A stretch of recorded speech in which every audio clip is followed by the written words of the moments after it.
अखण्डमण्डलाकारं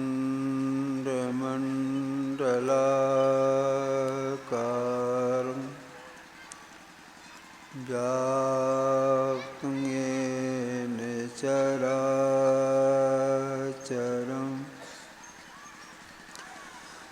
तत्पदं दर्शितं येन तस्मै श्रीगुरुवे नमः। नमो नमो सद्गुरु नमो। जासमको नोन परम पुरुष होते अधिक गावै संत सुजान। धन्य धन्य सतगुरु सुखदाय महिमा कही न जाय।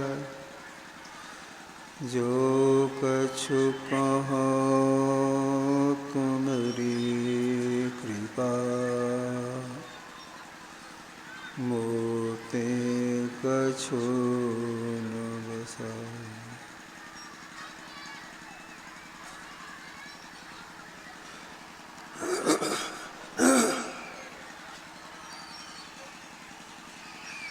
बहुत मंगलमय साधु समाज, धर्म प्रेमी सज्जनों, माताओं एवं बहनों,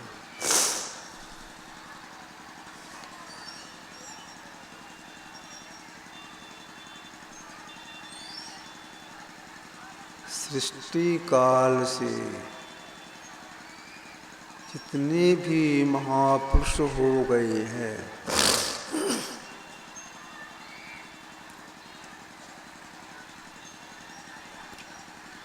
समय समय पर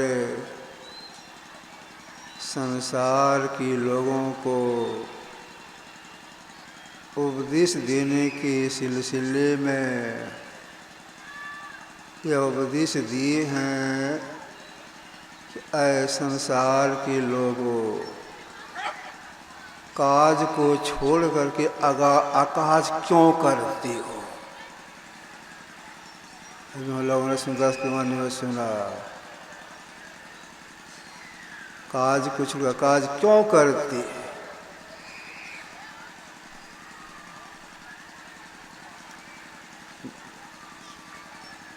पूर्व तरफ कोई बच्चे चिल्ला रहे हैं, उछल कूद कर रहा है, कोई बड़े आदमी जा कर के बच्चों को वहाँ से हटा दें।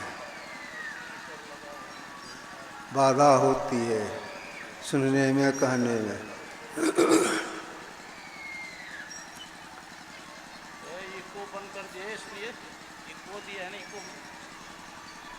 प्लान कीजिए, इको मत कीजिए।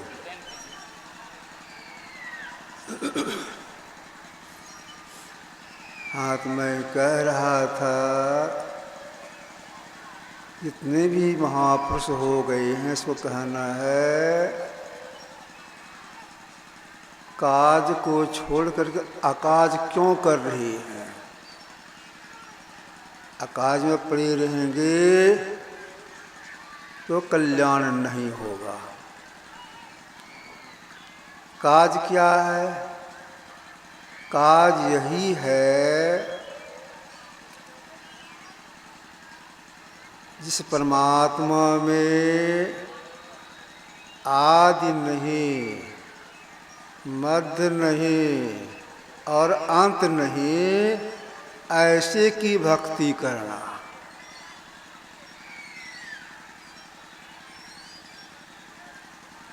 अनादि अनंत प्रभु, परमात्मा में आदि नहीं, मध्य नहीं और अंत नहीं, ये तीन माया में होती हैं। और जिस परमात्मा में आदि नहीं है, मध्य बीच नहीं है और अंत भी नहीं है, ऐसे की जो भक्ति करती हैं उस जीवात्मा का परम कल्याण होता है। मतलब वे दुखों से छूट जाती है।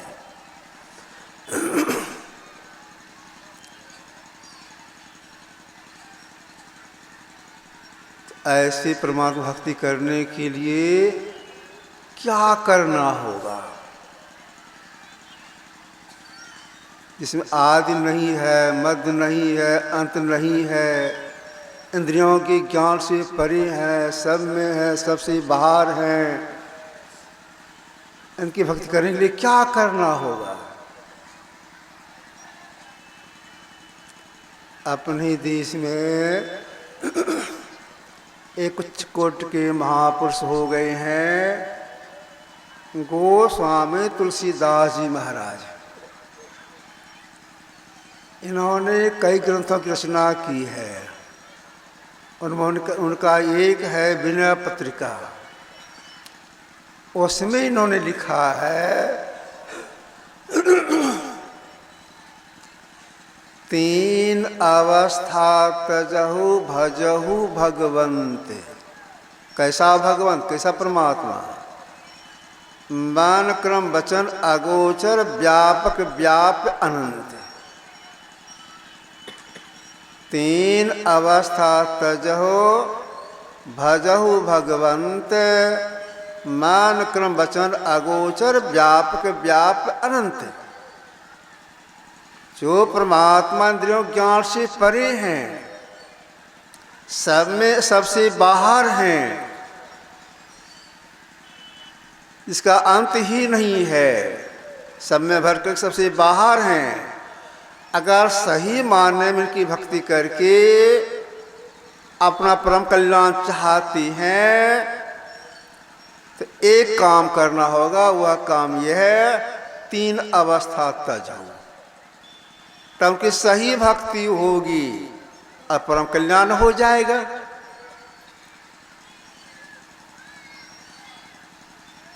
तीन अवस्था से मतलब क्या हो गया है? हम जीव शरीर में रहती हैं, 24 घंटे रहती हैं, तीन जगह रहती हैं, तीन अवस्था में रहती हैं। जागृत अवस्था में अभी लोग जगे हैं। जागृत अवस्था में जीव की बैठक ठीक दोनों भौं के बीच में है। स्वप्नावस्था में दोनों भौं के बीच में जीव नहीं रहता है, वहां से नीचे सरक के आ जाता है कंठ में, तो स्वप्न देखता है। सुषुप्ति अवस्था में कंठ में भी नहीं रहता है, कंठ से सरक के आ जाता है छाती में, बेहोश हो जाता है। तुलसीदास जी का कहना है कि जो परमात्मा व्यापक व्याप अनंत हैं, अगर सही मान की भक्ति करना चाहती हैं तो आप गहरी नींद की अवस्था में नहीं जाएं, स्वप्न में आप नहीं जाएं, अभी जागृत अवस्था में इसमें भी नहीं रहें। चौथी अवस्था में जाने के लिए कहा। तब आपकी चौथी अवस्था किधर है, उसका क्या नाम है, उसका प्रारंभ कहाँ से होता है, उसकी समाप्ति कहाँ जाके होता है?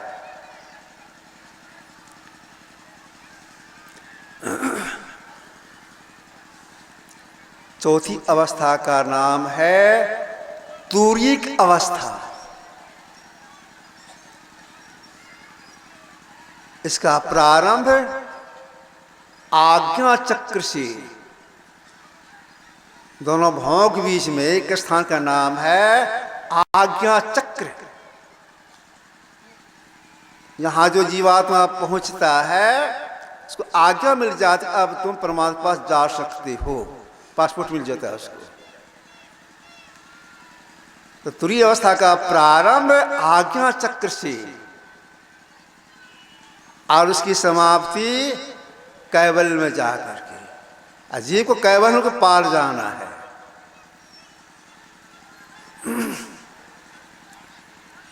अभी तो दोनों भोग बीच में है, जागृतावस्था में है।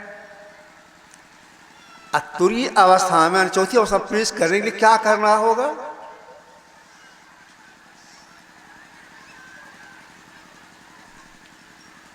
तो सबसे पहले बैठने के ढंग से बैठना होगा। अगर हौसला सबसे हम ईश्वर भक्ति ठीक ठीक कर लें, तो हम प्रवेश कर जाएं, आगे बढ़ जाएं, तो सबसे पहले बैठने के तरीके से बैठना होता है। बैठने का सही तरीका क्या है? धारगर मस्तक सीधी साधी आसन आसीना, गुरुदेव की वाणी है। मतलब क्या हो गया? धारगर मस्तक सीधी साधी आसन आसीना, पीठ का रीढ़, गर्दन और सिर एक सीध में रही। अगर हौसला तुरीय अवस्था में प्रवेश कर जाए, श्री भक्ति से प्रारंभ हो जाए, तो सीधा बैठने के लिए महापुरुष ने कहा, बिल्कुल सीधा। सीधा बैठने से पहला लाभ क्या होता है? पहला लाभ यह हो जाता है, उनका श्वास कम चलता है। आप अभी तुरंत परीक्षा कर सकती हैं अपने शरीर का। सीधा बैठेंगे, पीठ का रीढ़, गर्दन, सिर्फ एक सीध में रहेगा, श्वास कम चलेगा। जरा से कमर को झुका देंगे, गला झुका देंगे, श्वास में तेजी आ जाएगी। तो सीधा बैठने के लिए महापुरुषों ने कहा, पहला लाभ इसमें श्वास कम चलता है, आयु बढ़ जाती है। सीधा बैठना चाहिए।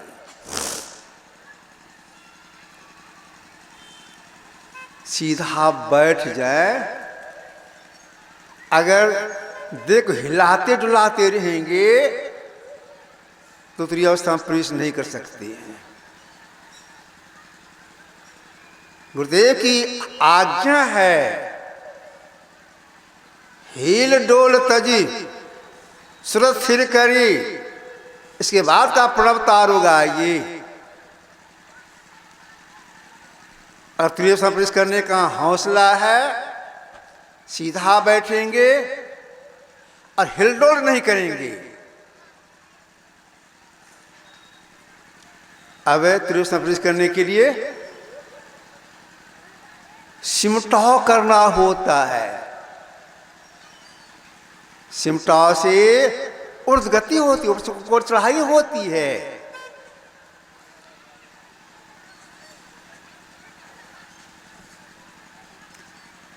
अब सिमटाव के लिए सबसे पहले क्या करना होगा?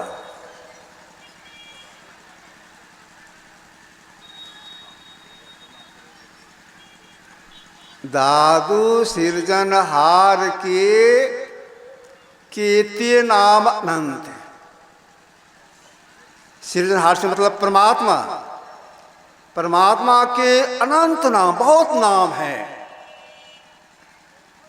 उन नामों में से एक नाम को पहले जपना होगा।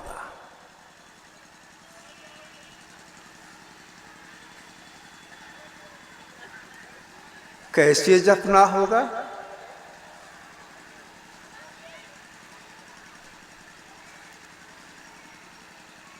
नाम जप 3 तरह से बताया गया है। बोल बोल करके, धीमे स्वर से और मन ही मन, इसको मानस जप कहा गया है। तो मानस जपे सब जपों का राजा है। अति पावन गुरु मंत्र मन ही मन जाप जपो, मन ही मन जपने का प्रयास करना चाहिए। से कि मुंह के भीतर में नहीं डोले और ठोर भी पटर पटर नहीं करे, मन ही मन।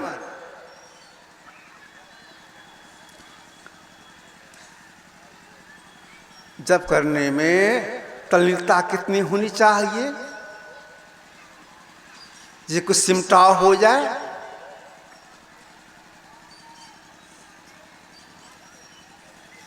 मनो मध्य स्थितो मंत्रो, मंत्र मध्य मने मनो समायोगो जप इति धीयते, संहिता का श्लोक है। मन में मंत्र, मंत्र में मन का समायोग हो जाए, मतलब क्या हो गया, जप करने के समय में यह भी ख्याल में न आने पावे हमसे जप हो रहा है। यह ख्याल आगे हमसे जप हो रहा है तो टूट हो गई। लगातार जप होता रही, लगातार जब होता रहे, जब करें सही तरीका जानेंगे तब तो पढ़ाई होगी। जब करें सही तरीका क्या है, तो आंख बंद कर लेते हैं, मुंह बंद कर लेते हैं, जपती हैं, थोड़ा जप लेते हैं, इधर की बात भी सोच लेते हैं, उठ जाते हैं और कुछ करके उठ जाते हैं। यह नहीं, इससे कुछ नहीं होगा। जब पर सही तरीका जानना पड़ता है। सही तरीका क्या है? एक चिकोट के महापुरुष हो गए संत तुलसी साहब। इन्होंने कहा है, धारी गगन डोरी अपोर परखै, पकड़ पट पियु पियु करे। सत्संग योग दूसरी भाग में यह पद प्रकाशित है। इसकी पहली पंक्ति है, सत्य सुरत समझ सिहार साधो नित्य रहो। बीच में यह पंक्ति है, धरी गगन डोरी अपोर परखै, पकड़ी पट पियु पियु करे।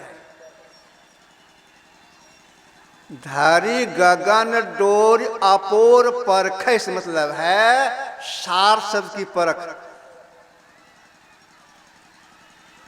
जो सार शब्द की परख कर लेती हैं उनकी आत्मदृष्टि खुल जाती है।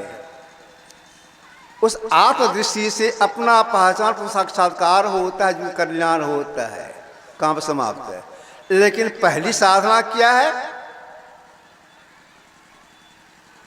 एक नाम का जप। कैसे जप करेंगे? पकड़ी पट पियु पियु करे। गौर सुनिएगा, पकड़ी पट पियु पियु करे। पकड़ से मतलब देखना, पट मने पर्दा। आंख बंद करते क्या देखते हैं? अंधकार में पर्दा पट। तो साहब कहना है, पकड़ी पट, अंधकार को देखिए स्वाभाविक ढंग से, सिमटिका से नहीं, स्वाभाविक ढंग से अंधकार को देखिए, समझ आ ही जाता है।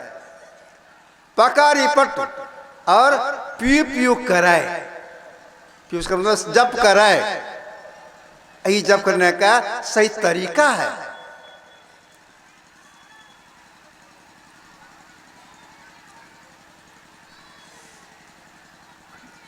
जप करते हैं किसके साथ में रह करके? मन के साथ में रह करके। मन बहुत चंचल है, जब करने में लग जाता है। तब क्या करना चाहिए?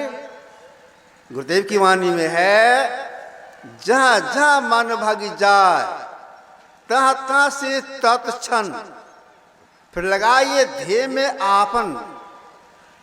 अश्क प्रतिहार धारण धर के अरिहारे में ही आरो आगे बढ़िए चढ़िए धर धारा धर के। गुरुदेव का कहना है, अगर मन जप को छोड़ के विषय चिंतन करने लग जाए, इधर की बात सोचने लग जाए, तब वहां से लौट आइए और जप में लगाइए।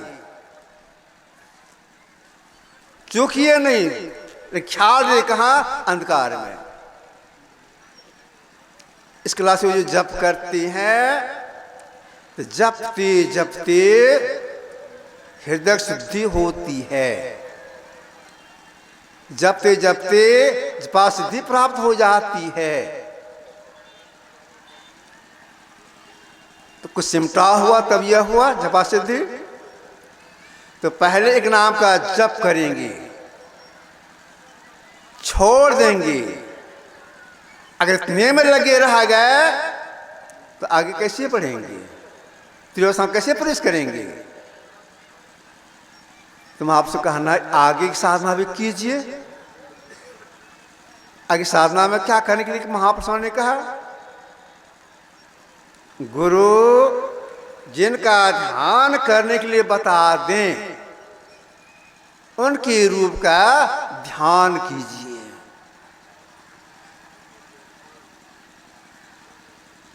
कैसे ध्यान कीजिए? ख्याल से। ख्याल से कैसे करेंगे? ख्याल करेंगे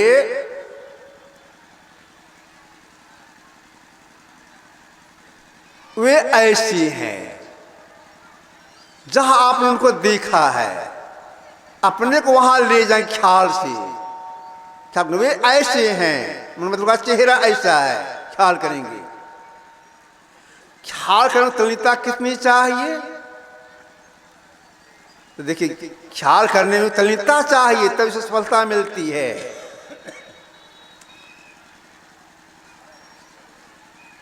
पहले गांव के बाहर में लोग पानी के लिए कुआं खोदते थे। अब चापाकल हो गया है, घर घर में नल हो गया है। गांव के बाहर में कुआं खोदते पानी के लिए। माँ बहनें जाती थी पानी भरने के लिए। समय के बचत के ख्याल से क्या करती थी? अपने साथ में 2 घड़ा ले जाती थी, अपना बाल्टी, अपना रस्सी। कई सखियां मिलकर जाती थी पानी भरने के लिए। 2 घड़ा में पानी भरती थी, बाल्टी में पानी निकाल के रख लेती थी। अब पानी लेकर घर आना है तो एक घड़ा को माथे पर रखती थी, ये घड़ा को बाएं कमर पर, अब बाएं हाथ से ऐसे पकड़ लेती थी। एक हाथ में दाहिने हाथ में बाल्टी, उसमें पानी, उसके बगल में रस्सी। अब वहां से पानी लेके आ रही अपने घर की ओर।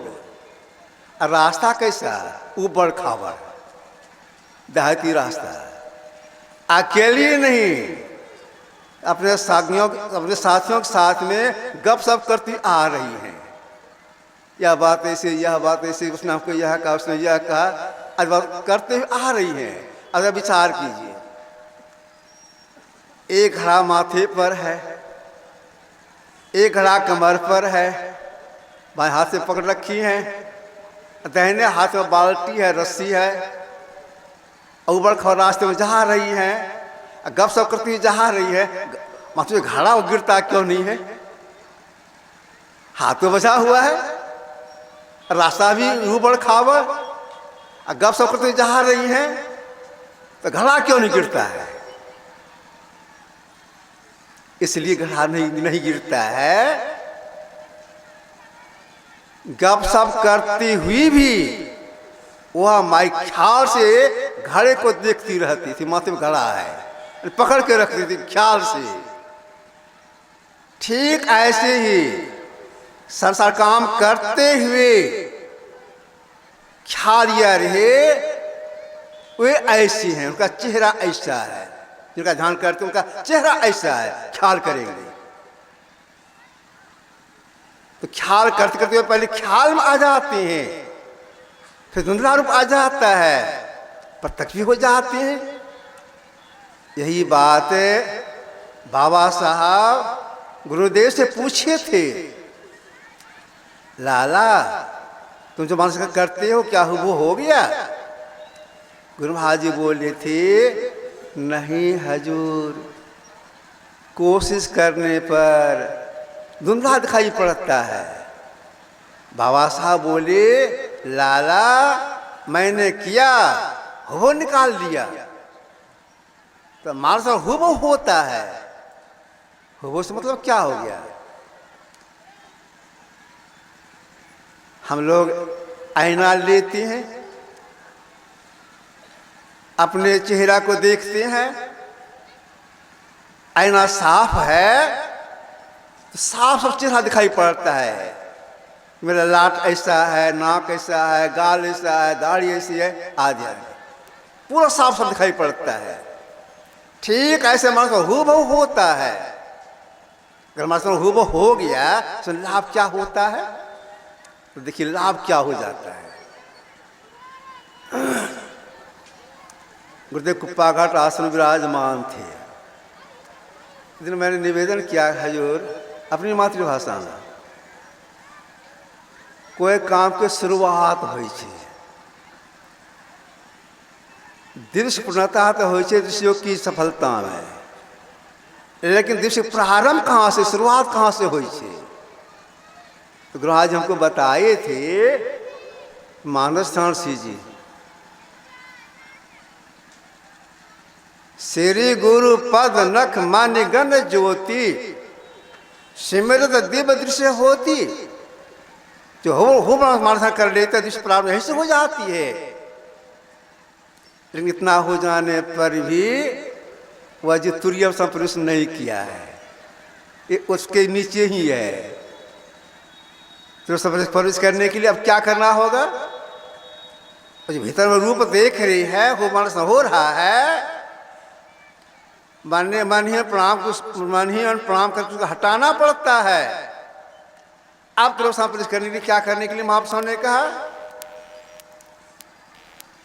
बिल्कुल सिमट निगाह से आगे देखने के लिए, अंधकार में सिमट निगाह से देखने के लिए कहा, फैल निगाह से नहीं, सिमट निगाह से देखने के लिए कहा। सिमट निगाह में ये जो 10 दिशाएं हैं, एक भी दिशा नहीं रहती है। भगवान कृष्ण ने कहा था, दिशा चाना में लोकयन, सब नहीं देखते देखो, पूरब पश्चिम उत्तर दक्षिण 4, इसके चारों कोने 4 4 8, ऊपर और नीचे 8 2 10, 10 एक भी नहीं रहे। यह ठीक से समझना पड़ता है, समझ करके समय लगा करना होता है। जहां देखने के लिए बताया गया ठीक वहीं देखना होता है।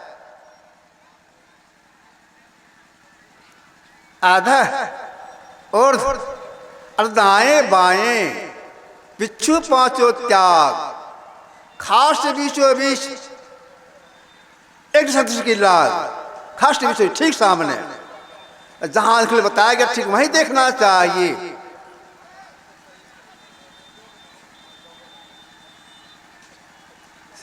साधना भी सीख लिए, लेकिन पूरा समय नहीं दे पा रही हैं, इस क्रिया में सफलता नहीं मिलेगी। समय देना होता है। कितना समय देना होता है?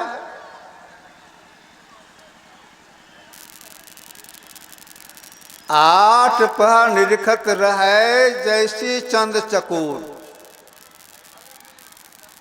चकोर इस चांद को एक देखता है, ठीक 8 पर देखते रहिए, सिमटिका से देखते रहिए। चांद देखने के लिए बताया गया है। कबीर साहब की वाणी में है, 8 पर सन्मुख लड़ाए सोई बांधे बाना हो, जिसरा भाव सागर सोई सुरा मर्दाना हो। तो समय लगा करके यह काम करना होता है, वर्षों करना पड़ता है, यह काम तब सफलता मिलती है।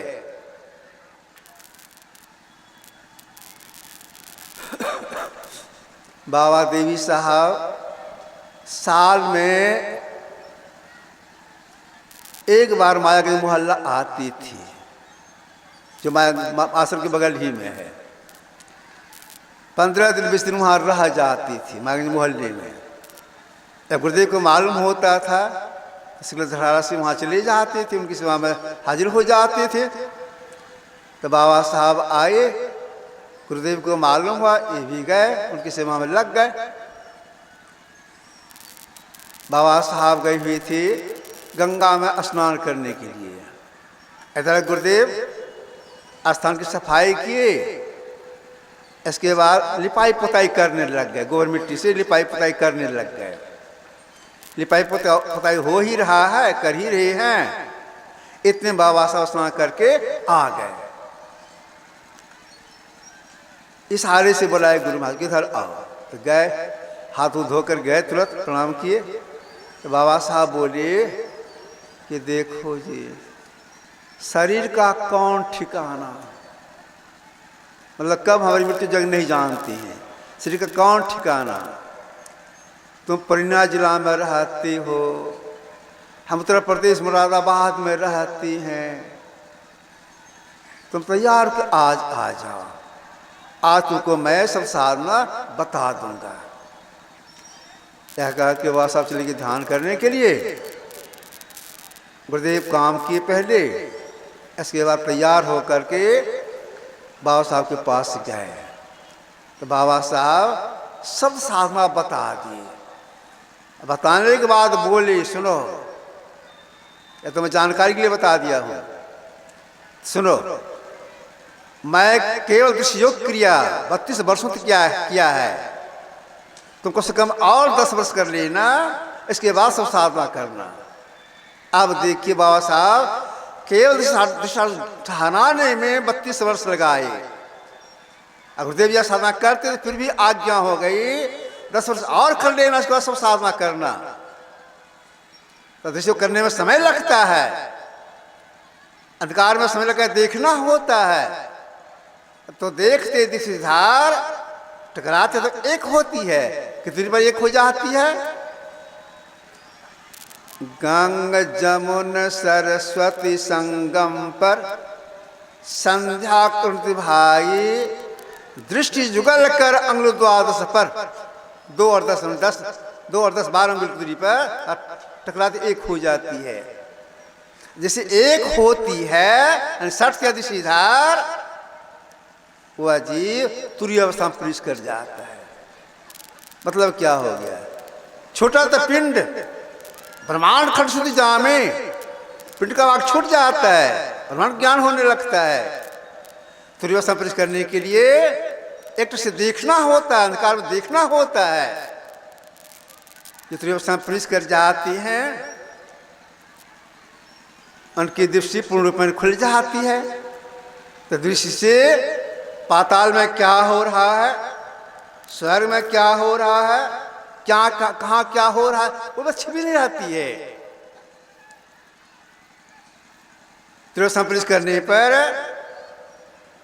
ब्रह्म प्रकाश देखने में आता है, ब्रह्मनाद सुनने में आता है। देख भी रहे हैं, सुन भी रहे हैं, किसके सामने रहा करके, मन बुद्धि चित्त अहंकार सूत्र साथ में रह करके अंदर में पूरी अवस्था में प्रकाश देखा जाता, सुना जाता है। अगर इतने में लगे रह गए तो पूरा काज नहीं हुआ है, परम कल्याण नहीं होगा। तब आपसे कहना है कि देखते सुनते आगे बढ़ना होता है। क्या देखते सुनते आगे बढ़ना होता है, ब्रह्म प्रकाश को देखते हैं, ब्रह्म को सुनते हैं, आगे बढ़ना होता है। जीवन तो स्वाभाविक आगे बढ़ता है। आगे बढ़ने में एकाएक देखना गौण होता है, केवल सुनना रह जाता है। अब केवल सुनना रह गया, उसमें भी फिर कैसे सुनेंगे, किस तरह के शब्द को सुनेंगे, सीखना होता है। अगर यह काम सीखने के लिए किसी के पास नहीं जाए, इसके लिए तप करने में लग जाए, तीर्थ व्रत में चले जाए, विद्यार्थी करने में लग जाए, सफलता नहीं मिलेगी। 14 चारों अष्टदश रस समझ भरपूर, नाम जाने बिना सकल समझ में महधूर। भेद है बिन नाम में है, बिन गुरु जानन कोई, तुझसे मिली तो जो बिरंची शिव होय। जब तक गुरु के पास में नहीं जाएंगे, तो सीखेंगे नहीं, परम कल्याण नहीं होगा। ब्रह्मा विष्णु महेश शक्ति हो जाए, इस वेद को नहीं जानते हैं, वरना कैसे पकड़ा जाएगा। जितने भी समझदारी आए सब दूर, कुछ भी नहीं। तो वह नाम कैसे, वह सब कैसे पकड़ा जाएगा? कौन शब्द है? आज सब सृष्टि के अंतस्थल में सदा अनिवार्य अविच्छिन्न और अभिव्यक्त हो रहा है। यह सृष्टि साधार सर्वव्यापी और सत्य है। वह सब सृष्टि के कण कण बेरोक चलता है, कैसे पकड़ा जाएगा? गुरु भेद बताती हैं।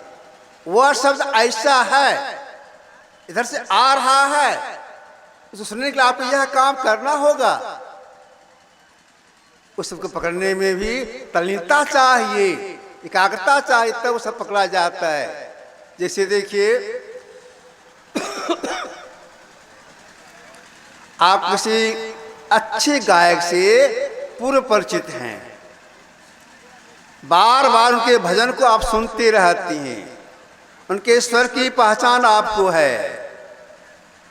आप कहीं जा रही हैं, रास्ते रास्ते जा रही हैं, संजोग से रास्ते के बगल ही में किसी के दरवाजे पर साज बाज के साथ ढोलक, हारमोनियम, मजीरा आदि बाजा के साथ 10-12 गायक मिल करके स्वर में स्वर मिला करके भजन गा रही हैं। सबका स्वर बहुत सुरीला है। आपको भजन सुनने में अच्छा लगेगा, शोभे का अच्छा लगेगा। आप खड़े सुनने लगे, अरे कितने अच्छे अच्छे गायक हैं, साज बाज के साथ गा रही हैं, सबका स्वर बहुत सुरीला है। सुनने लग गए, बड़ा बहुत अच्छे अच्छे गायक हैं। अच्छा, इस गायक के बीच में फलन बाबू है कि नहीं है, ख्याल करेंगे वो है कि नहीं है। खड़े खड़े शब्द देंगे किसको? आवाज, स्वर को। जो भजनकार है तो सारा गायक स्वर को स्वर में खोज करेंगे, उनका स्वर है कि नहीं है। सबते ख्याल में आ जाएगा, हाँ लगता है ये गायक इस झुंड में हैं, उनका स्वर भी आ रहा है, सुनने में आ रहा है। अब है कि नहीं है, जाएंगे देखने के लिए कि हाँ सही में ये बाबू भी जो अच्छे गायक से पहले परिचित था वे भी हैं। इतनी एकाग्रता चाहिए। बहुत अंतर में बहुत शब्द हो रहा है और शब्द एक ही शब्द को पकड़ना है, जो परा और अपरा, जो प्रतिमा के पूर्व ही प्रकट हुआ है। मतलब जड़ प्रकृति चंद्र प्रकृति के बनने के पहले ही वह नाद प्रकट हुआ है, उसकी खोज करने के लिए इतनी एकाग्रता चाहिए। जिस क्षण की प्राप्ति होती है उसी क्षण जीव की आत्मा से खुल जाती है, तब जी का परम कल्याण होता है। यही काम करने परमात्मा ने हम लोगों को यह शरीर दिया है।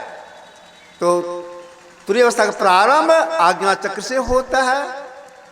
उसमें प्रवेश करने के लिए, शक्ति प्राप्त करने के लिए एक नाम का गुरु का ध्यान करना होता है। इसके बाद तुरीय अवस्था प्रवेश करने के लिए सारों को एक करना होता है, जोड़ना होता है। इसी को दृष्टि क्रिया कही जाती है। अब परम कल्याण के लिए सब साधना करनी पड़ती है। इसकी जानकारी सत्संग से प्राप्त होता है, कहीं परिणाम भी सत्संग से प्राप्त होता है। पहले के राजा महाराजा लोग अश्वमेध जग, वाजपेयी जग, क्या क्या जग करते थे। उसका संस्कार पड़ता था स्वर्ग में जाने का।